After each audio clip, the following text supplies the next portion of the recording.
बोलिए श्री सद्गुरु महाराज की, श्री प्राणनाथ प्यारे की, श्री बाईजूराज महारानी की, श्री कृष्ण कन्हैया लाल की, तीनों पुरी धाम की, श्री छत्रसाल महाराज की, परमहंस श्री चरणदास महाराज की, परमहंस श्री राम रतन दास महाराज की, परमहंस श्री बाबा दयाराम साहेब की, समस्त सुंदर साथ की, श्री प्राणनाथ प्यारे की।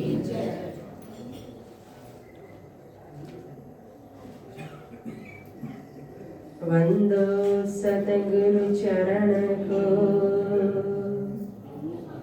करु धनि प्रेम प्रणाम। अशुभ हरण मंगल करण, श्री देव चंद्र जी नाम।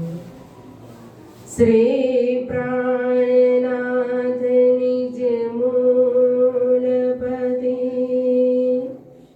श्री महराज सुना, तेज कुंवर श्यामा युगल को, पल पल करूं प्रणाम। प्रथम लागू दो चरण को, धनी न छुड़ैयो खिन, लाग तनी लाल एरिया, मेरी जीव के यही जीवन। इन्हें पाँव तले पड़ी रहूं, धनी नजरे खान बात न, पलन बालू निरखो नेत्रे, मेरी जीव के यही जीवन, मेरे जीव के यही जीवन।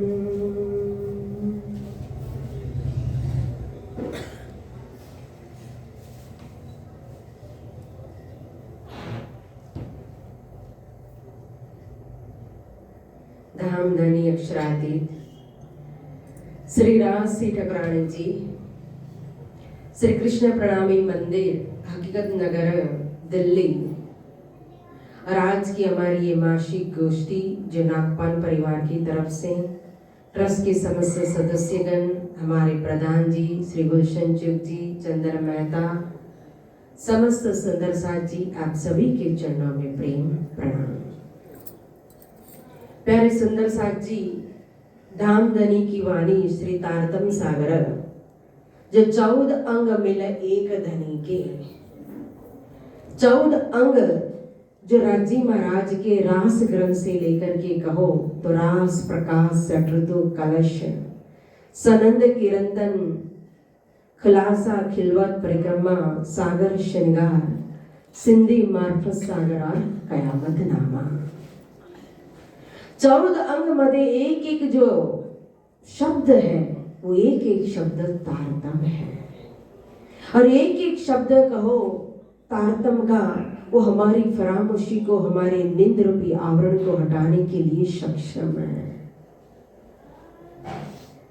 महामती श्री प्राणनाथ जी ने अपने श्री मुखारविंद से जब इस वाणी को प्रकट किया था, हफ्सा के अंदर, प्रबोधपुरी के अंदर, श्री जामनगर के अंदर, श्री 5 नौतनपुरी धाम के अंदर, तो रास ग्रंथ से शुभारंभ हुई थी वाणी। फिर रास अवतरण हुआ, फिर प्रकाश ग्रंथ आया, फिर खट ऋतु आई, फिर कलश, और कलश का बीज हफ्सा के अंदर अवतरित हुआ, और जो कलश आगे श्री 5 महामंगलपुरी धाम के अंदर फिर प्रकट हुआ। तो वही कलश को फिर जब दिल्ली के अंदर आते हैं तो यहाँ हिंदी, क्योंकि रास प्रकाश सट ऋतु और कलश गुजराती भाषा के अंदर है, तो जब हिंदुस्तान की तरफ आए, दिल्ली की तरफ आए, तो हिंदी लिपि की जरूरत पड़ी, तो फिर उसी को प्रकाश को और कलश को हिंदी में किया गया। तो वही हिंदी कलश की चौपाई है कि सुनियो बानी सुहागनी होती जो अकथ अगम सो वितक कहो तुमको उड़ जासी सब बरम। सुनियो बानी सुहागनी कहा। देखो सबसे पहले संबोधन में ही महामती ने क्या शब्द प्रयोग किया है, देखो सुहागनी। यह वाणी ब्रह्म सृष्टि के लिए तो प्रकट हुई है, क्योंकि खेल का मूल कारण ही ब्रह्म आत्मा है। परंतु ब्रह्म सृष्टि की खेल रूपी मनोरथ को पूर्ण करने के लिए यह जो संसार, ये जगत, ये विराट, ये दुनिया जिसको बनाया धामधनी ने, जिनके हुक्म से अक्षर भगवान ने बनाया, और अक्षर भगवान के हुक्म से कहो तो उनके स्वप्न के स्वरूप ब्रह्मा विष्णु महेश ने, ब्रह्मा जी ने 84 लाख योनि स्थावर जंगम सब कुछ ये सृष्टि को भर दिया। तो जीव सृष्टि की संख्या अनंत है। ईश्वरी सृष्टि की संख्या कहो तो 24,000 है, सीमित है 12,000 ब्रह्म सृष्टि। लेकिन यह जीव सृष्टि को संबोधन करते हुए नहीं कहा कि न ईश्वरी सृष्टि को संबोधन करते हुए कहा, विशेष करके कहा कि सुनियो बानी सुहागनी। क्योंकि सुहागनी, सुहाग यानी धामधनी अक्षरादि से राज्य मारा, और सुहागनी उन्हीं की ही कहो ब्रह्म प्रिया अंगना, जो श्यामा जी नो अंग हो सुंदर साध। तो 12,000 ब्रह्म प्रिया वो सुहागनी है। तो सुहागनियों को यानी कि मोमिनों को संबोधन करते हुए विशेष कह रहे हैं कि इस वाणी को सुनो। क्यों? न जीव को संबोधन किया, न ईश्वरी को किया, ब्रह्म सृष्टि को ही क्यों किया? जैसे आप परिक्रमा ग्रंथ के अंदर जब परम धाम का वर्णन करना है, अक्षरातीत धाम का वर्णन करना है, सागरों का, पहाड़ों का, महलों का वर्णन करना है, तो पहले मंगलाचरण रखा, और मंगलाचरण के अंदर भी क्या कहा? ब्रह्म सृष्टि लीजिए। अब यह परम धाम की शोभा, वहां की न्यामत, वहां का खजाना जो है, गंजना गंज जो है, उसको लुटने के लिए किसको कह रहे हैं? सबसे पहले ब्रह्म सृष्टि लीजिए। तो यहां भी उसी तरह से सुनियो बानी सुहागनी, क्योंकि फरामोशी किसके ऊपर है? जीव तो माया से उत्पन्न है, तो माया भी जीव को माया स्पर्श करे उसमें कोई नई बात नहीं है। लेकिन ब्रह्म सृष्टि जो निर्लेप है, कभी भी माया के अंदर लेपायमान नहीं है। माया जानती नहीं है, असत जानती नहीं है, दुख जानती नहीं है, जड़ जानती नहीं है। तो उस ब्रह्म सृष्टि को जिसने कभी ये मायावी खेल नहीं देखा, माया क्या होती वो नहीं पता, वो मायावी जगत के अंदर आई, तो जब किसी ने कहो दारू ना पिया हो, शराब ना पियो, और पहली बार उसको पिलाई जाए तो कैसे नशा चढ़ेगा? रोज पीने वाले को ज्यादा चढ़ता है, या कभी कभी एक दिन पहली बार जो पीता है उसको ज्यादा चढ़ता है? असर किसको ज्यादा होती है? तो मायावी जीव तो माया में लेपायमान थी, लेकिन इस जगत के अंदर, इस मोह सागर के अंदर वो अनमोल मोती 12,000 वो इस संसार के अंदर आई, तो अपने मूल स्वरूप को, अपने मूल संबंध को, अपनी निस्बत को, अपने धाम को, अपने धनी को भूल गई, और उसको भूलने के कारण सबसे ज्यादा नशा चढ़ा किसको? ब्रह्म सृष्टि को, माया का। आबासी बंदर में भैरव सेठ कैसा था?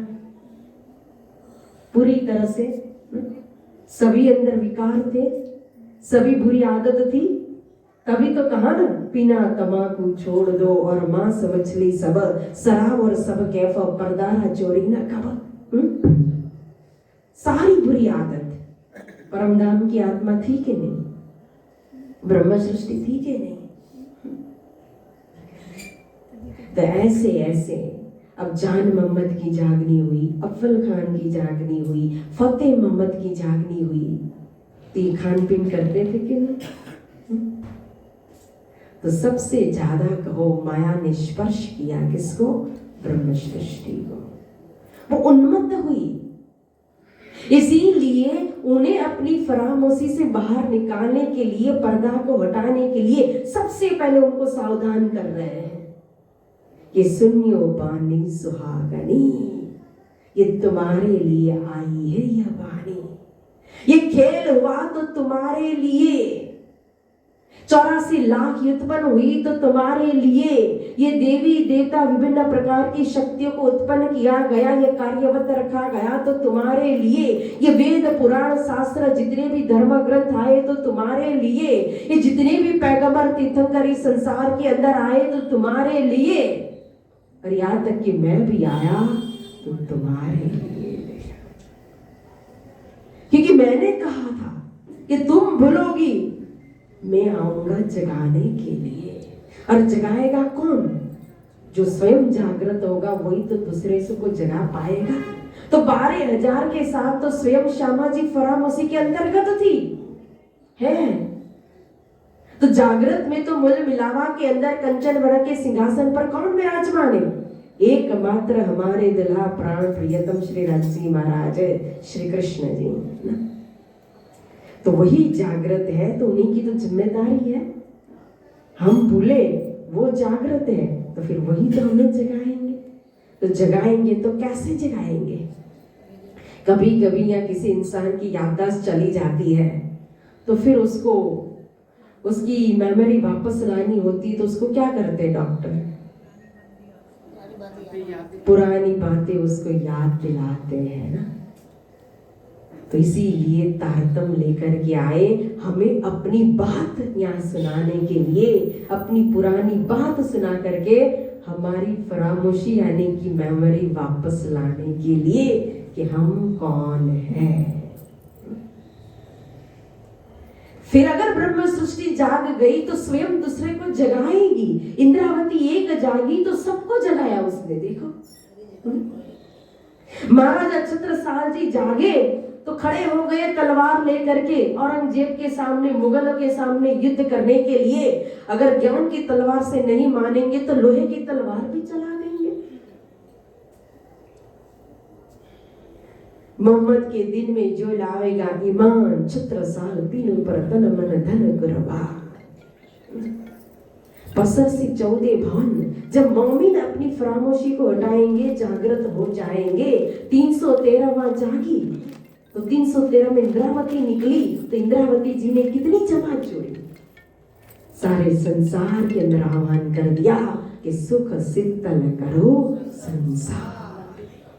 कैसे मेहरों के सागर है श्री राजी महाराज धामधनी। विचार करो कि मात्र मेहर ब्रह्म सृष्टि के ऊपर नहीं की है, मात्र मेहर कहो तो ईश्वरी सृष्टि के ऊपर नहीं की, अपनी अंगनाओं के ऊपर तो मेहर की क्योंकि इश्क है, आशिक है। लेकिन सारे संसार के अंदर के जड़ चेतन स्थावर जंगम हर जीव के ऊपर मेहर करते हुए कहती है, क्या देखी रे दुनिया जो क्या को न करो रे अखंड देखो। सबके लिए मुक्ति का द्वार खोल दिया, सबके लिए वाणी आ गई। लेकिन जिसके लिए विशेष आई इसलिए उन्हीं को संबोधन करते हुए कहा कि सुनियो बानी सुहागनी। क्योंकि यह बानी कैसी बानी है होती जो अकथ अगम कहा। देखो जो आज दिन तक संसार के अंदर किसी ने भी नहीं कहा है। किसी का भी गम कहो वहां तक नहीं पहुंचा, किसी का भी मन कहो तो वहां तक नहीं पहुंचा। जब मन नहीं पहुंचा किसी का तो कोई कहेगा ही नहीं, तो किसी ने सुना कैसे होगा? तो न कही न सुनी, ऐसी अकथ अगम वाणी। और ऐसी वाणी इस संसार के अंदर ही वाणी गर्जत बांझ संसार, जिसकी कहो तो गर्जना हो रही है। धनी थे तो 8 पहर अष्ट प्रदिन 64 करी। बंगला दरबार के अंदर देखो जो 24 घंटे में 14 बारी फिरती थी, तो 14 बारी में क्या गान होता था? कभी रास, कभी प्रकाश, कभी अर्श अजीम, कभी धाम वर्णन। वाणी की ही गर्जना होती थी। और अभी भी वही वाणी की गर्जना आज पाठ के रूप में कहो, पारायण के रूप में कहो, वांचन के रूप में कहो ना, हम नित्य पाठ करते हैं, प्रकटवाणी करते हैं, धाम वर्णन करते हैं, मूल मिलावा करते हैं, मैर सागर करते हैं, मंगलाचरण करते हैं, तो किसकी वाणी है? यही वाणी का तो अंग है मैर सागर भी, यही वाणी का अंग है मूल मिलावा भी। देखो, लेकिन जब हम वाणी पधराते तो हमें लगता है राज्य है, जब दर्शन करते हैं तो लगता है कि हमारे धाम धनी स्वयं परमात्मा आरती उतारते हैं, भोग लगाते हैं। और जब वही प्रकाशित करते हैं, पुस्तक के रूप में कहो, महल सागर के गोटे के रूप में कहो, नित्य पाठ के रूप में कहो, तो उसकी कितनी कदर करते हैं? कितनी कदर करते हैं? पैरों में भी आएंगे, पढ़ भी रहे, पैर भी लग रहे हैं, बच्चे भी खेलते हैं, टूटता है, फूटता है, छलांग लगा के भी जाते हैं, करते हैं कि नहीं? तो जब पूरी वाणी एक साथ है तो उसकी इज्जत करते हैं, मान रखते हैं, उसकी पूजा करते हैं। तो इसी वाणी में से एक प्रकरण अगर निकाल करके रखा, तो एक एक शब्द तारतम कहा, तो वो एक प्रकरण क्या वाणी नहीं है? तो उसकी कदर क्यों नहीं? मुझे लगता है इसीलिए पहले के समय में प्रकाशन में वाणी नहीं देते थे, हस्तलिखित वाणी होती थी। और इतनी कीमत सुंदर साथ के अंदर वाणी की कि अपने घर में पधराना हो ना सेवा के रूप में, तो भी एक बड़ा उत्सव किया जाता था। और सिर पर लेकर के पधराने के लिए जब लेकर के जाते थे तो उस वाणी को नीचे तक नहीं रखते थे, राज्य है। लेकिन सुंदर साथ इस वाणी का लाभ ले सके, घर घर में ये वाणी पहुंचे, घर घर के माध्यम से दिल दिल में ये वाणी पहुंचे, इसीलिए इसको प्रकाशन में लाया गया। तो प्रशस्त हो गई, सस्ती हो गई वाणी, ऐसा है। वाणी की कीमत तो वही की वही है, लेकिन हमारी नजर में कहो उसका महत्व हमने उसको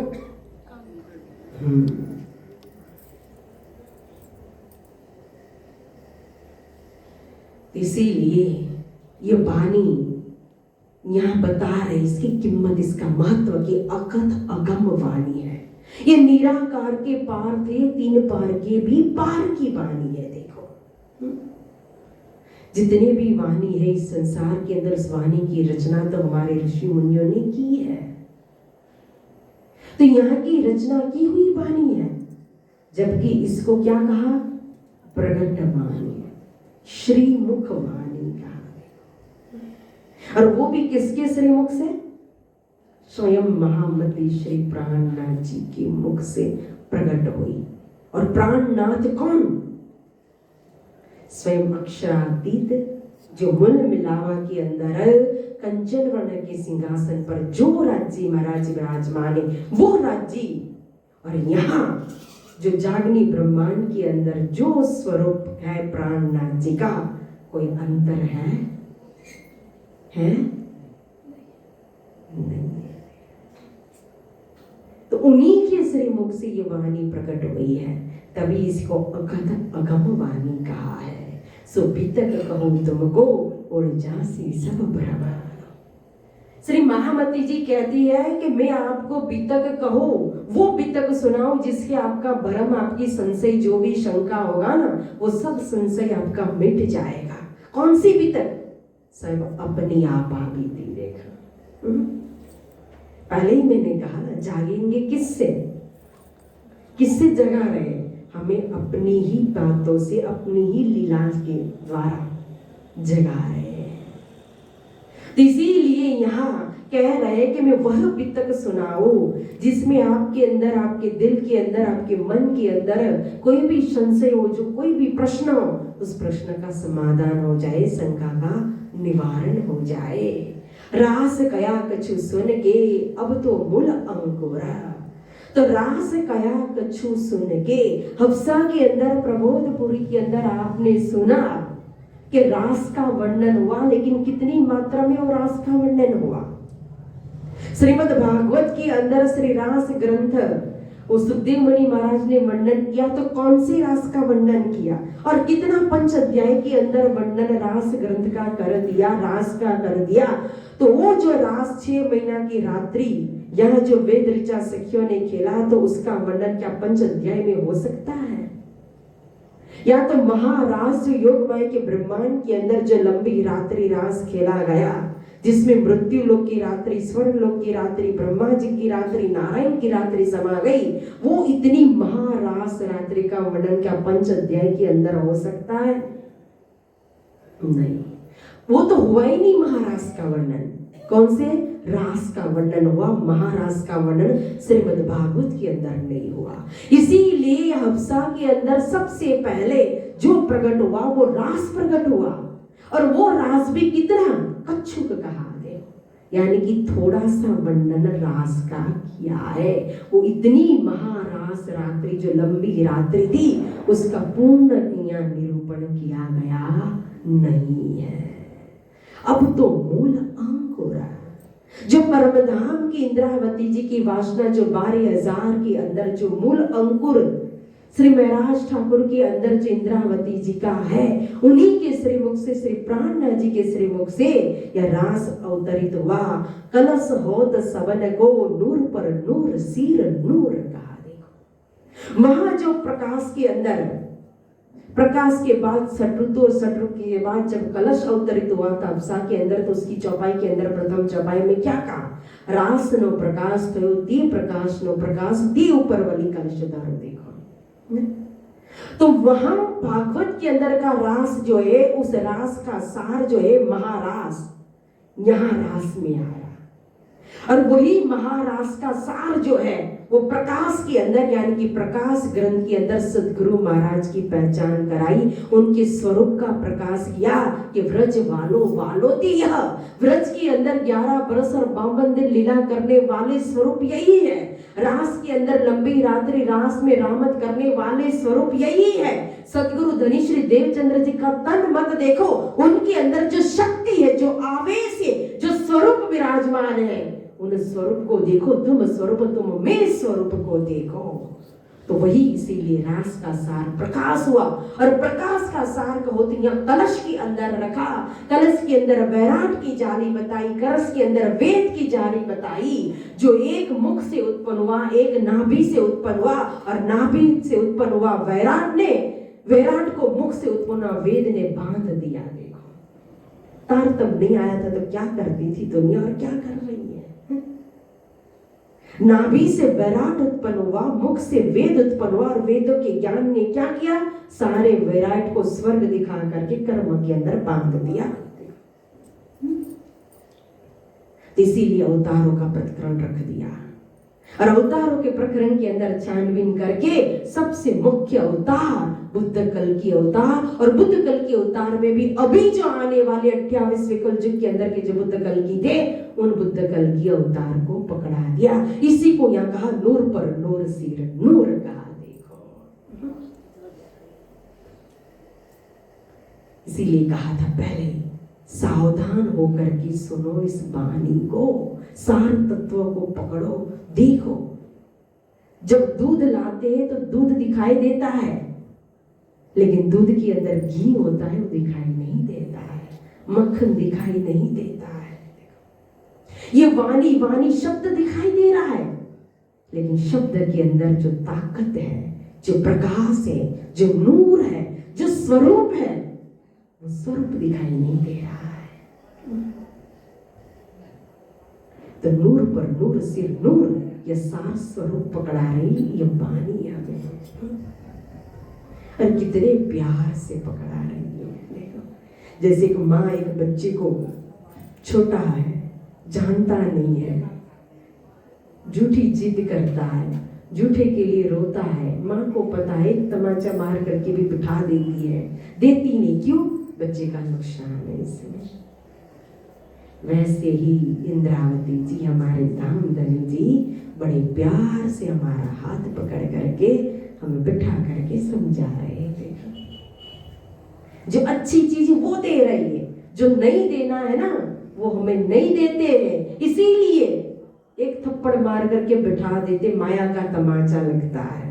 लेकिन फिर भी हमें वही खिलौना चाहिए, वही माया की चीज वस्तु चाहिए, इसलिए फिर हम वापस जाते, झोली फिरा करके मांगते, मेरे सागर के द्वारा हमें यही दे दो। फिर क्या करें? दे देते। परमहंस कौन है? परमहंस किसको कहा परमहंस? श्यामा जीनो अंग हो ब्रह्म सृष्टि, उन्हीं को तो परमहंस कहा ना। तो श्यामा जीनो अंग जो परमहंस है, आज परमहंस के दरबार में जाते तो क्या मांगते हैं? परमहंसों ने अपने जीवन में क्या मांगा, क्या चाहा और क्या किया, हम कभी नहीं देखते हैं। देखते हैं हम मात्र अपनी मायावी दौड़ में ही विजय प्राप्त करना चाहते हैं। तभी तो राजी महाराज मुझे लगता है ना फ्री हो गए।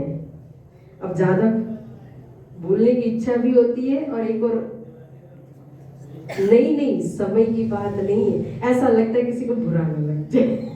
अभी तो प्रार्थना ने खंडनी भी तो हमारी सबकी करी है ना।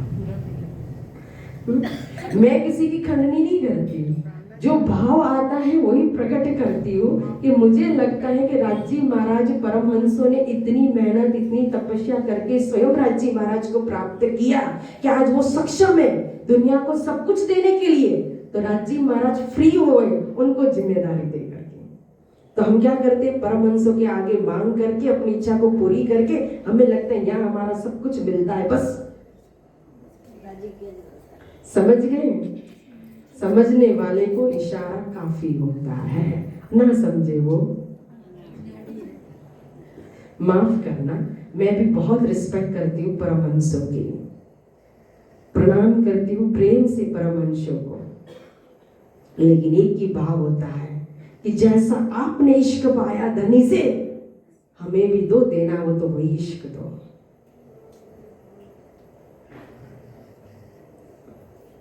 क्योंकि दुनिया की चीज और वस्तु तो आज मिली कल खत्म हो जाएगी। वो इतनी सी वस्तु लेकर के वो भी फ्री, हम भी फ्री हो जाते हैं। देखो, अरे मांगना ही है तो ऐसी चीज मांगो। उस बुढ़िया ने राजा से क्या मांगा था? पूरा दृष्टांत देने की जरूरत ही नहीं है ना? जो मांगो वो मिलेगा। तो सबने ये मांगा, वो मांगा, ये मांगा, बुढ़िया ने क्या मांग लिया? राजा को ही मांग लिया। जब राजा ही हो गया तो किसी चीज वस्तु की जरूरत है, सब अपना। लेकिन ये छोटी सी बात हमारे समझ में आती नहीं है। इसीलिए हमें जो दुनिया के अंदर मिलता है या मिलेगा, वो तो हमारे कर्म के हिसाब से है।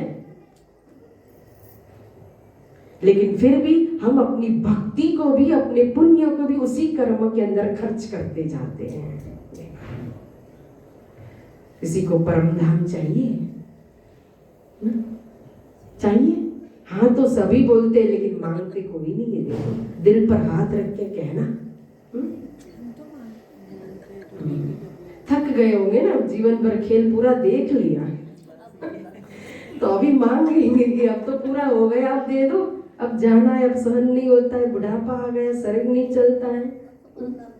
राम रतन दास महाराज जी ने कहा था ना, जो मांगो मिलेगा। आज तो लंबी लाइन लगी, किसने मांगा परमधाम?